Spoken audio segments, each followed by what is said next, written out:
بسم الله الرحمن الرحيم. الحمد لله رب العالمين الرحمن الرحيم مالك يوم الدين، ونشهد أن لا إله إلا الله، ونشهد أن سيدنا ومولانا محمدا عبده ورسوله أرسله إلى الناس كافة بشيرا ونذيرا. أما بعد، فإن خير الحديث كتاب الله، وخير الهدي هدي محمد صلى الله عليه وسلم، وشر الأمور محدثاتها، وكل محدثة بدعة، وكل بدعة ضلالة، وكل ضلالة في النار. فأعوذ بالله السميع العليم من الشيطان الرجيم من همزه ونفخه ونفثه. بسم الله الرحمن الرحيم.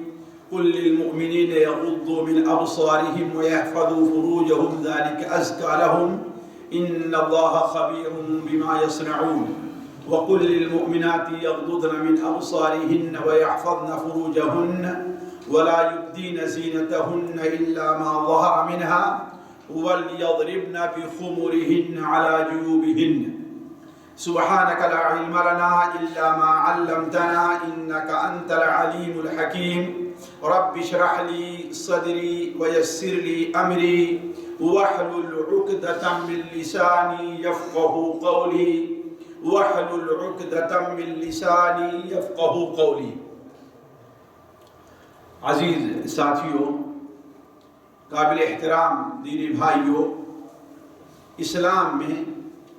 عفت اور پاک بازی کی بڑی اہمیت ہے۔ عفت اور پاک بازی سے مراد یہ ہے کہ انسان ہر قسم کی فواحش، زنا، لواطت اور ہر وہ کام جو ان دونوں کاموں تک پہنچائے، انسان اس سے پرہیز کرے اور دور رہے۔ اللہ تبارک و تعالی قرآن مجید میں اپنے مومن اور خاص بندوں کی صفات بیان کرتے ہوئے فرماتا ہے، اپنے ان مومن بندوں کی صفات جنہیں اللہ تبارک و تعالی نے کامیابی کا سرٹیفکیٹ دے دیا ہے، ان کی صفات بیان کرتے ہوئے اللہ تعالیٰ فرماتا ہے کہ وہ لوگ ہیں والذین هم لفروجهم حافظون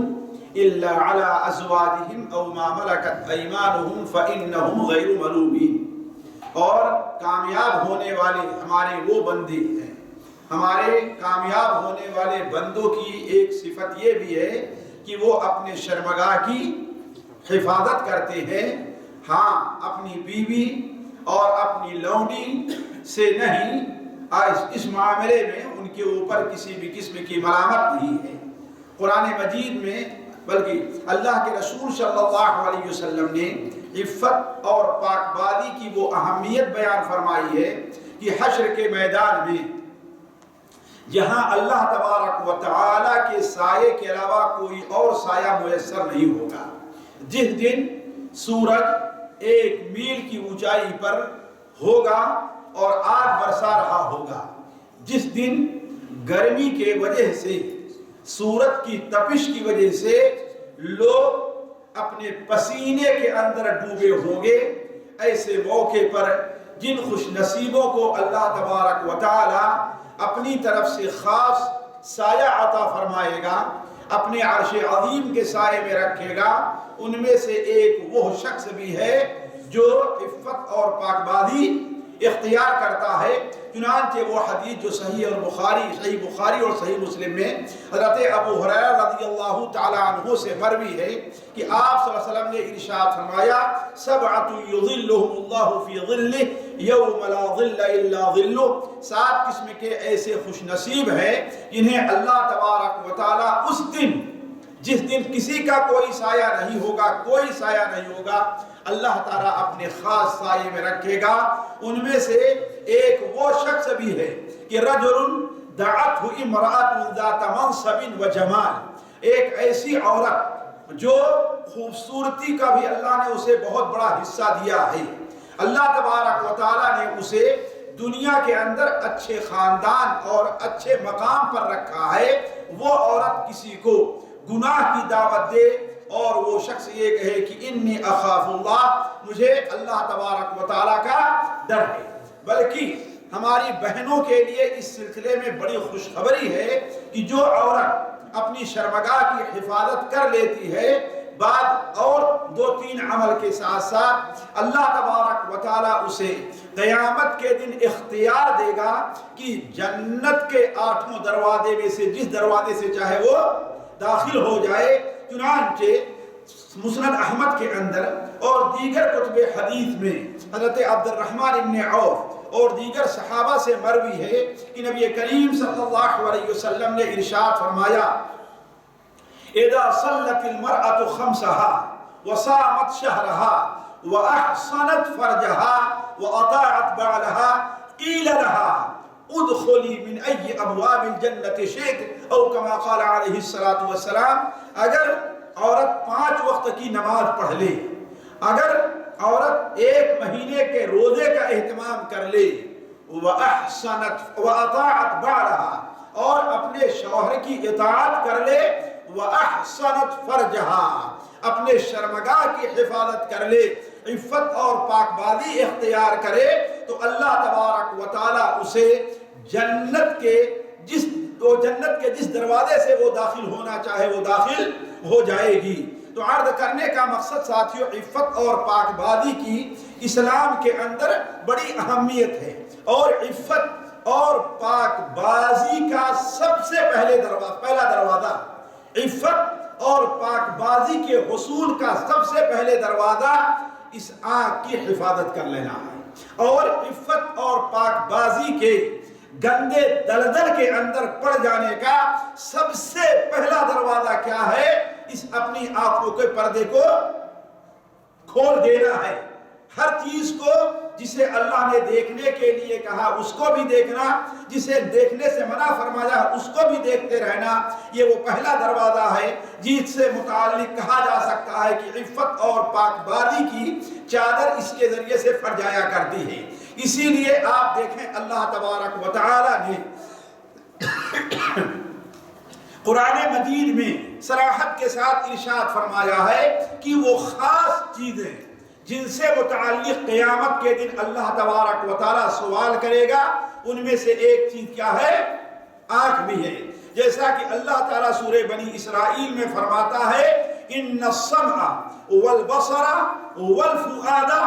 کل اولئک کان عنہ مسئولا۔ ان السمع والبصر والفؤاد کل اولئک کان عنہ مسئولا۔ آنکھ ہو، کان ہو، دل ہو، قیامت کے دن ان تمام چیزوں سے متعلق سوال کیا جائے گا۔ آنکھ سے متعلق سوال کیا جائے گا کہ اللہ تعالیٰ نے اس چیز کے دیکھنے کا تمہیں حکم دیا تھا، اس کتاب کے پڑھنے کا حکم دیا تھا، اس کتاب کو تم نے کہاں تک پڑھا ہے؟ اللہ تعالیٰ نے فلاں تصویر کو دیکھنے سے تمہیں منع فرمایا تھا، آخر اس تصویر کو تم نے کیوں دیکھا ہے؟ تو قیامت کے دن جن چیزوں سے متعلق آپ کے اس جسم سے خصوصی سوال ہوگا، ان میں سے ایک چیز کیا ہے؟ آپ کی آنکھ بھی ہے۔ اسی لیے کیوں؟ اس لیے کہ آنکھ کو آزاد چھوڑ دینے کے بعد اس کی حفاظت اگر نہ کی جائے تو اللہ تبارک و تعالیٰ اس سے متعلق قیامت کے دن ہم سے اور آپ سے سوال کرے گا۔ اس لیے ساتھیوں ضروری ہے کہ یہ نعمت جو ہمیں آپ کو اللہ تعالیٰ نے دی ہے، جس سے متعلق قیامت کے دن سوال کرے گا، ثم لتسألن یومئذ عن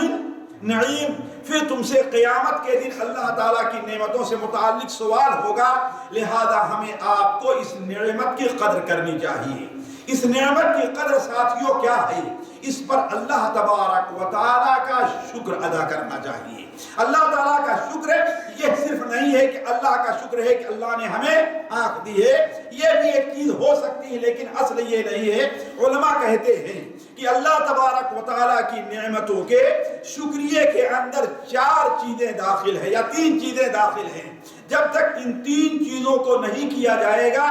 اللہ تبارک و تعالیٰ کی کسی نعمت کا شکریہ ادا نہیں ہوگا۔ پہلی بات تو یہ ہے کہ انسان کو دل سے یہ اعتراف رہے، اللہ تبارک و تعالیٰ کی اس نعمت کا دل سے اعتراف رہے کہ یہ نعمت اللہ تعالیٰ نے ہمیں دی ہے، اور ثانیاً اس نعمت کو ہم زبان سے اس کا شکریہ بھی ادا کریں کہ اللہ تعالیٰ کا بڑا شکر ہے کہ اللہ نے ہمیں 2 آنکھوں سے نوازا ہے۔ اور تیسری چیز جو سب سے اہم ہے اور جس میں سب سے زیادہ لوگ کمزور رہا کرتے ہیں وہ یہ ہے کہ اللہ کی اس نعمت کا جائز استعمال کیا جائے۔ یہ اللہ تعالیٰ کی نعمت کا شکریہ ہے، اگر اس کو ہم نے غلط استعمال کیا تو گویا اللہ تبارک و تعالیٰ کی نعمت کا ہم نے شکریہ نہیں ادا کیا ہے۔ تو کہنے کا مطلب کہ اللہ تعالیٰ کی یہ نعمت ہے، اس سے متعلق قیامت کے دن ہم سے اور آپ سے سوال ہوگا۔ اور جیسا کہ ہم نے کہا اگر کوئی شخص اس نعمت کا صحیح استعمال کر لیتا ہے تو اللہ تبارک و تعالیٰ اسے کس سے بڑے اجر سے نوازتا ہے۔ اسے ایک حدیث سے آپ سنیے جسے اللہ کے رسول صلی اللہ علیہ وسلم کے بڑے مشہور صحابی حضرت معاویہ ابن حیدہ رضی اللہ عنہ نقل کرتے ہیں۔ اس حدیث کو امام طبرانی رحمہ اللہ اپنی کتاب معجم طبرانی کبیر میں نقل کرتے ہیں اور علامہ البانی رحمہ اللہ اسے صحیح قرار دیتے ہیں کہ آپ صلی اللہ علیہ وسلم نے ارشاد فرمایا ثلاثۃ لا ترى اعینهم النار۔ اللہ تبارک و تعالیٰ سے دعا ہے کہ اللہ تعالیٰ ہمیں اور آپ کو انہی لوگوں میں بنائے۔ 3 قسم کے لوگ وہ ہیں ساتھیوں، اس سلسلے میں آج ہمارے اور آپ کے درمیان بڑی کوتاہی پائی جاتی ہے۔ برے لوگ بھی اور اچھے لوگ بھی اس بیماری کے اندر مبتلا ہیں۔ کوشش کریں اور اللہ تبارک و تعالیٰ سے دعا کریں کہ اللہ تعالیٰ ہمیں اور آپ کو اس برائی سے نجات دے۔ نبی کریم صلی اللہ علیہ وسلم نے ارشاد فرمایا ثلاثۃ لا ترى اعینهم النار۔ 3 قسم کے لوگ ایسے ہیں جن کی آنکھوں کو آگ کا پہنچنا تو دور کی بات ہے، آگ کا دیدار بھی نہیں ہوگا۔ یعنی وہ آنکھیں، ان آنکھوں سے انہیں ڈرانے کے لیے، دھمکانے کے لیے یا سزا دینے کے لیے اللہ تبارک و تعالیٰ آگ کو دکھائے گا بھی نہیں۔ چنانچہ وہ 3 آنکھیں کون ہیں؟ آپ صلی اللہ علیہ وسلم نے ارشاد فرمایا عین حرست فی سبیل اللہ۔ ایک آنکھ وہ ہے جو اللہ تبارک و تعالیٰ کے راستے میں پہرا دے رہی ہے۔ دوسری آنکھ کون ہے؟ وعین بکت من خشیت اللہ۔ ہم نے اپنے والد کے انتقال پر ضرور رویا ہوگا، اپنی والدہ کے انتقال پر ضرور رویا ہوگا، اپنے عزیز اور قریب کے انتقال پر ضرور رویا ہوگا، لیکن کیا کبھی ہم نے اللہ تبارک و تعالیٰ کے خوف سے بھی ہم نے رویا ہے؟ سوچیں، آپ نے بیان فرمایا یہ آنکھ ان آنکھوں میں ہے کہ عین بکت من خشیت اللہ، اللہ تبارک و تعالیٰ کے خوف اور اللہ تبارک و تعالیٰ کے ڈر سے وہ رو رہی ہے۔ اور تیسری آنکھ وہ ہے وعین غضت عن محارم اللہ، وہ آنکھ ہے کہ اللہ تبارک و تعالیٰ نے جس چیز کو دیکھنے کے لیے حرام قرار دیا ہے اس چیز کو دیکھتی نہیں ہے، بلکہ اگر وہ چیز اچانک سامنے آ بھی جاتی ہے تو اپنی آنکھوں کو وہ شخص بند کر لیتا ہے، اپنی آنکھوں کو پھیر لیتا ہے۔ ایک اور حدیث جو اسی معنی میں ہے، حضرت ابو ہریرہ اس حدیث کے راوی ہیں، نبی کریم صلی اللہ علیہ وسلم نے ارشاد فرمایا کل عین باقیۃ یوم القیامہ، قیامت کے دن تمام آنکھیں رو رہی ہوگی، ہر آنکھ سے آنسو بہ رہے ہوں گے، ہاں الا وہ آنکھ اے عین غضت عن محارم اللہ، ایک آنکھ وہ ہے کہ جس نے اللہ تبارک و تعالیٰ کی حرام کی ہوئی کسی چیز کو دیکھنے سے اپنی آنکھ کو اس شخص نے بچائے رکھا ہے، نیچے رکھا ہے۔ وعین سہرت فی سبیل اللہ، اور وہ آنکھ جو اللہ تبارک و تعالیٰ کے راستے میں پہرا دے رہی ہے۔ اور تیسری آنکھ وہ ہے وعین خرج منها مثل راس الذباب من خشیت اللہ، اللہ تعالیٰ کے خوف سے اگر اس کی آنکھ سے مکھی کے سر کے برابر یعنی ایک آنسو بھی اگر گرتا ہے تو اللہ تبارک و تعالیٰ قیامت کے دن اس آنکھ کو آنکھ کے قریب بھی نہیں لے جائے گا۔ تو کہنے کا مطلب یہ ہے اس آنکھ کے حفاظت کی بڑی اہمیت ہے۔ سوال یہ ہے ساتھیوں، اب ہم اصل موضوع کی طرف آتے ہیں کہ وہ کون کون سی چیزیں ہیں جن کے دیکھنے سے اللہ تبارک و تعالیٰ نے ہمیں اور آپ کو منع کیا ہے۔ میں صرف ان چیزوں کا ذکر کر رہا ہوں جن چیزوں کے دیکھنے کی وجہ سے ہمارے اندر عفت اور پاک بازی نہیں رہتی۔ وہ کون سی چیزیں ہیں کہ جن کو اگر ہم نہ دیکھیں تو ہم اپنی عفت اور پاکبازی کی حفاظت کر سکتے ہیں۔ میں خصوصاً آج کی مجلس میں انہی چند چیزوں کا ذکر کرتا ہوں، اس لیے کہ ہمارے یہاں ہم دیکھ رہے ہیں کہ ہمارے بھائی اس سلسلے میں ہم اور آپ بڑے کوتاہ ہیں۔ سب سے پہلی چیز یہ ہے میرے عزیزوں اور میرے دوستوں، ایک اجنبی عورت ہے۔ اجنبی عورت سے میری مراد وہ عورت ہے جس عورت سے آپ کی شادی ہو سکتی ہے، جس عورت سے آپ کی شادی ہو سکتی ہے، وہ عورت جس سے شادی کرنا آپ کے اوپر حرام نہیں ہے۔ مثال کے طور پر آپ کی ماں نہیں ہے، آپ کی بہن نہیں ہے، آپ کی پھوپھی نہیں ہے، آپ کی خالہ نہیں ہے، آپ کی بیٹی نہیں ہے، آپ کی بھانجی نہیں ہے، آپ کی بھتیجی نہیں ہے۔ یہ عورتیں، ان کے علاوہ ان تمام عورتیں جن سے آپ کا نکاح ہمیشہ ہمیشہ کے لیے حرام ہے، ان کے علاوہ اگر کوئی بھی اجنبی عورت ہے تو اس کی طرف کسی مرد کا دیکھنا جائز نہیں ہے، خواہ شہوت سے ہے یا بغیر شہوت کے ہے۔ بعض لوگ کہتے ہیں کہ کیا ہوتا ہے، ہماری نیت صاف ہے، ہمارے اوپر اس کا کوئی اثر نہیں ہوتا ہے۔ یہ ایسی حجت ہے جو شیطانی حجت ہے، کوئی معقول اور شرعی حجت نہیں ہے۔ جس رب نے ہمیں اور آپ کو اپنی نظروں سے ایسی چیزوں کے دیکھنے سے منع فرمایا ہے، وہ ہمارے بارے میں ہم سے اور آپ سے زیادہ جانتا ہے۔ الا یعلم من خلق وهو اللطیف الخبیر۔ اس ذات نے جس نے تجھے پیدا کیا ہے وہ نہیں جانتا اور تو جانتا ہے، حالانکہ وهو اللطیف الخبیر، وہ بڑا باریک بھی ہے اور بہت کچھ دیکھنے والا ہے۔ تو عرض کرنے کا مقصد یہ ہے، پہلی چیز جس کے دیکھنے سے کے لیے ہمیں اور آپ کو دیکھنے سے ہمیں آپ کو روکا گیا ہے، اور جس کے دیکھنے سے ایک انسان کی عزت پامال ہو سکتی ہے، ایک انسان کی عفت کی چادر تار تار ہو سکتی ہے، مرد ہے یا عورت ہے، وہ پہلی چیز یہ ہے کہ کسی غیر محرم عورت کو، کسی غیر محرم عورت کو انسان کا بغیر شہوت کے دیکھنا ہے۔ شہوت سے دیکھنے کی میں بات نہیں کرتا، اس لیے وہ تو ناجائز اور حرام ہے ہی، تو بغیر شہوت کے بھی دیکھنا ہے۔ صحیح بخاری اور صحیح مسلم میں حضرت عبداللہ ابن عباس رضی اللہ تعالی عنہما کی حدیث ہے، وہ نبی کریم صلی اللہ علیہ وسلم کے آپ صلی اللہ علیہ وسلم کے حج کا واقعہ بیان کرتے ہوئے فرماتے ہیں کہ جب آپ صلی اللہ علیہ وسلم مزدلفہ سے رخصت ہوئے کہاں کے لیے؟ منی کے لیے، راستے میں قافلے آپ سے ملتے تھے، لوگ ملتے تھے، آپ سے مسئلے پوچھتے تھے، آپ ان کے مسئلے کا جواب دیا کرتے تھے۔ ایک عورت آتی ہے اور آپ صلی اللہ علیہ وسلم سے کچھ پوچھنا چاہتی ہے۔ حضرت فضل ابن عباس جو حضرت عبداللہ ابن عباس کے بھائی تھے، ایک نوجوان اور خوبصورت انسان تھے، وہ نبی کریم صلی اللہ علیہ وسلم کے پیچھے سواری پر بیٹھے ہوئے تھے۔ آپ صلی اللہ علیہ وسلم کے سامنے ایک عورت آتی ہے اور آپ صلی اللہ علیہ وسلم سے کچھ پوچھنا چاہتی ہے۔ فضل ابن عباس اس کی طرف دیکھنے لگے، آپ صلی اللہ علیہ وسلم نے اپنے دست مبارک سے ان کے چہرے کو دوسری طرف پھیر دیا۔ ذرا دیکھیں، ایک صحابیہ ہیں اور دوسرے کون؟ صحابی ہیں، جو جن کے مقام کو دنیا کا کوئی بڑے سے بڑا ولی بھی نہیں پا سکتا ہے۔ ایک صحابی کے مقام کو دنیا کا بڑے سے بڑے ولی، بلکہ دنیا کے سارے ولیوں کو اگر ترازو کے ایک پلے میں رکھا جائے اور ایک صحابی کو ترازو کے ایک پلے میں رکھا جائے تو صحابی کا پلہ بھاری پڑ جائے گا، ولیوں کا پلہ بھاری نہیں ہوگا۔ ان ولیوں میں سے ایک ولی نے جب ایک عورت کی طرف دیکھا اور یقیناً بغیر شہوت کے دیکھا، پھر بھی آپ صلی اللہ علیہ وسلم نے ان کے چہرے کو دوسری طرف پھیر دیا۔ تو جب ان کے لیے جائز نہیں تھا تو ہمارے لیے یہ چیز کیسے جائز ہو سکتی ہے؟ اسی لیے قرآن نبی کریم صلی اللہ علیہ وسلم نے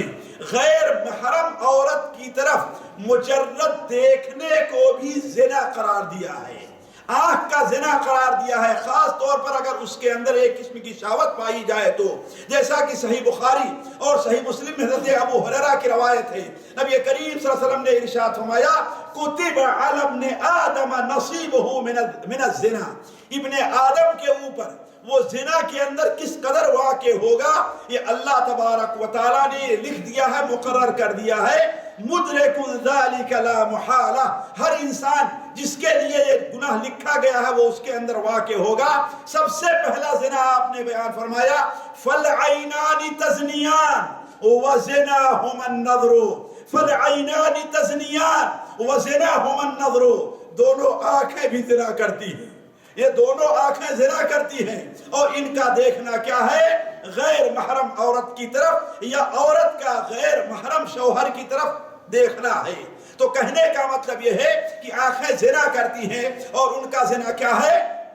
دیکھنا ہے۔ یہی وجہ ہے کہ آپ دیکھیں گے نبی کریم صلی اللہ علیہ وسلم اپنے ایک نہیں دو نہیں متعدد صحابہ کرام کو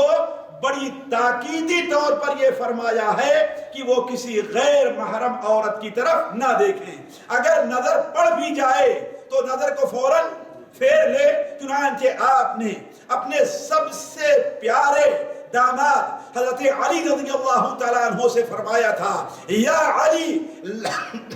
لا تتبعن یا علی لا تتبعن نظرة النظرہ، اے علی اگر ایک نظر تمہاری کسی عورت کے اوپر پڑ بھی جائے تو دوبارہ نظر کو اٹھانا نہیں، اس لیے کہ پہلی نظر جو اچانک پڑ گئی ہے وہ تو دیکھنا تمہارے لیے جائز تھا، البتہ دوسری نظر کو یعنی یا اسی نظر کو اس کے اوپر جمائے رکھنا یہ تمہارے لیے جائز نہیں ہے۔ اسی چیز میں ساتھیوں، اسی حکم میں ہمارے نوجوان بھائیوں اور دوستوں، ان تمام صورتوں کو جو نیٹ کے اوپر ہم دیکھتے ہیں، اسکرین کے اوپر ہم دیکھتے ہیں، فلم کی شکل میں ہے،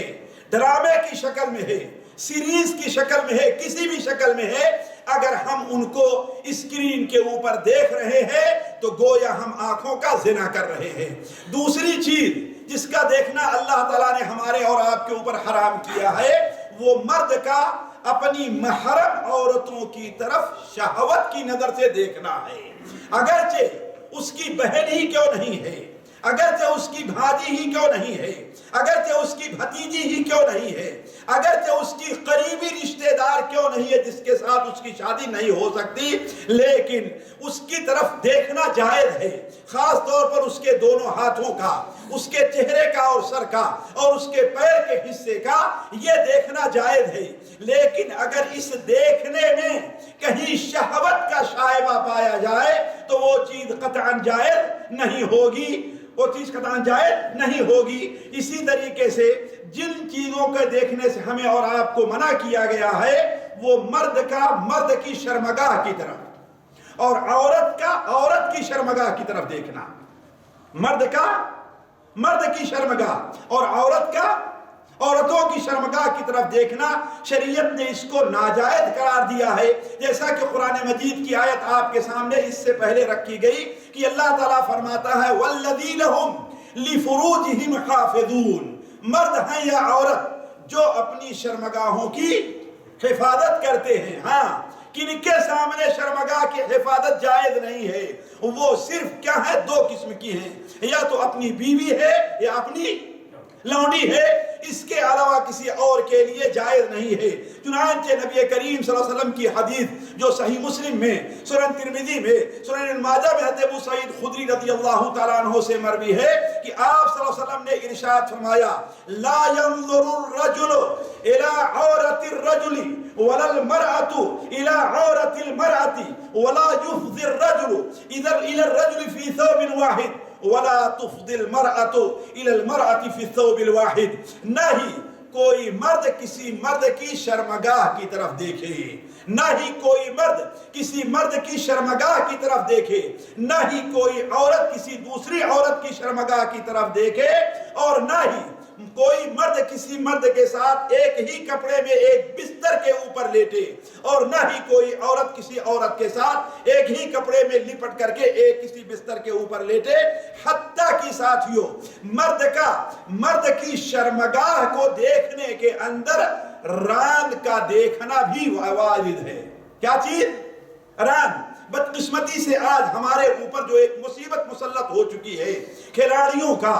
یا اور اس طریقے سے عام جو بہت سے لوگوں کی ایک عادت بنی ہوتی ہے وہ فری اسٹائل جو کشتیاں ہوتی ہیں وہ دیکھنا، یا بہت سے لوگ جو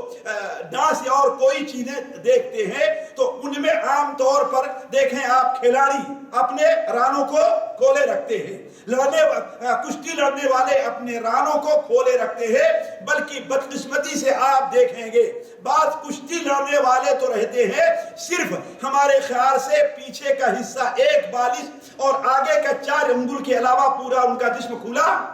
رہا کرتا ہے۔ اس چیز کا دیکھنا قطعاً جائز نہیں ہے۔ اللہ کے رسول صلی اللہ علیہ وسلم نے حضرت علی سے اور ایک صحابی ہمارے خیال سے جرحد ہے، ان سے آپ نے خصوصی طور پر بیان فرمایا تھا، لا تبرز فخذک، اپنے فخذ اپنے ران کو ظاہر نہ کرو، ولا تنظر الی فخذ حی ولا میت، اور نہ ہی کسی زندہ کے ران کی طرف تم دیکھو اور نہ کسی مردہ کی ران کی طرف دیکھو۔ علی کل حال کہنے کا مطلب یہ ہے، بلکہ بعض روایتیں صراحت کے ساتھ، جیسا کہ امام بخاری رحمہ اللہ اپنی کتاب صحیح بخاری میں حضرت عبداللہ ابن عباس سے معلقاً نقل فرماتے ہیں کہ اللہ کے رسول صلی اللہ علیہ وسلم نے ارشاد فرمایا، الفخذ عورہ، ران کیا ہے؟ شرمگاہ کے اندر داخل ہے۔ تو کہنے کا مطلب یہ ہے کہ جس چیزوں سے کے دیکھنے سے منع کیا گیا ہے ان میں سے ایک ران بھی ہے۔ اس کی ایک صورت یہ بھی ہے کہ آج کل عورتوں کا، جیسا کہ بالکل ایک چیز عام ہو چکی ہے، غیر ساتر لباس پہن کر کے عورتوں کے درمیان آنا۔ آج ہماری بہنیں بسا اوقات باہر تو پردہ کر لیتی ہیں، غیر محرم مردوں سے باہر نکلتی ہے تو پردہ کر لیتی ہیں، لیکن اپنے گھر کے اندر جب رہتی ہے تو اس قدر غیر ساتر اور چست لباس پہنتی ہے اپنے محرم کے سامنے یا عورتوں کے سامنے کہ الامان الحفیظ، ان کے جسم کا کپڑا اتنا تنگ رہا کرتا ہے کہ جسم کا سارا اتار چڑھاؤ ظاہر رہا کرتا ہے، سینے کا اتار چڑھاؤ، اور اسی طریقے سے ان کے ران کا جو حجم رہتا ہے وہ سارا کا سارا ظاہر رہا کرتا ہے، جو قطعاً یہ جائز نہیں ہے۔ تو علی کل حال کسی مرد کی شرمگاہ کی طرف یا عورت کا عورت کی شرمگاہ کی طرف یہ بھی دیکھنا جائز نہیں ہے۔ اسی طریقے سے عام حکم یہ ہے کہ عورت غیر محرم مرد کو دیکھ سکتی ہے، عورت غیر محرم مرد کو، اسی لیے راستے میں چلتے ہوئے عورتوں کو پردے کا حکم دیا گیا ہے، مردوں کو پردے کا حکم نہیں دیا گیا ہے کہ نہیں ہے؟ اس طریقے سے اور بھی بہت سی دلیلیں ہیں جس سے پتہ چلتا ہے کہ عورت غیر محرم مرد کے چہرے یا جسم کو دیکھ سکتی ہے، لیکن شرمگاہ اور وہ اس سے مستثنیٰ ہے، لیکن جس میں یہ چہرہ ہے، ہاتھ ہے، اس کو دیکھ سکتی ہے، لیکن اس کے لیے شرط علماء نے یہ لگائی ہے، یہ شرط لگائی ہے کہ عورت کے اندر شہوت نہ پائی جائے۔ اگر شہوت پائی گئی تو دیکھنا جائز نہیں ہوگا، اس لیے اس پر خصوصی طور پر توجہ دیں۔ بعض عورتیں غیر محرم مردوں کی طرف دیکھنے کو بالکل آزاد سمجھتی ہے، خاص طور پر وہ مرد جو اسکرین کے اوپر آتے ہیں، وہ اپنے اکیلے میں رہے تو ان کی صورت شاید ایسی ہو کہ کوئی ان کو دیکھنا نہ چاہے، لیکن چونکہ لوگوں کو دکھانا ہے اس لیے اس اسکرین پر آنے سے پہلے گھنٹوں ان کو سنوارا جاتا ہے، ان کے ناک بھوں کو سیدھا کیا جاتا ہے، حتیٰ کہ عورتیں نہیں بلکہ مرد بھی میک اپ کرتے ہیں۔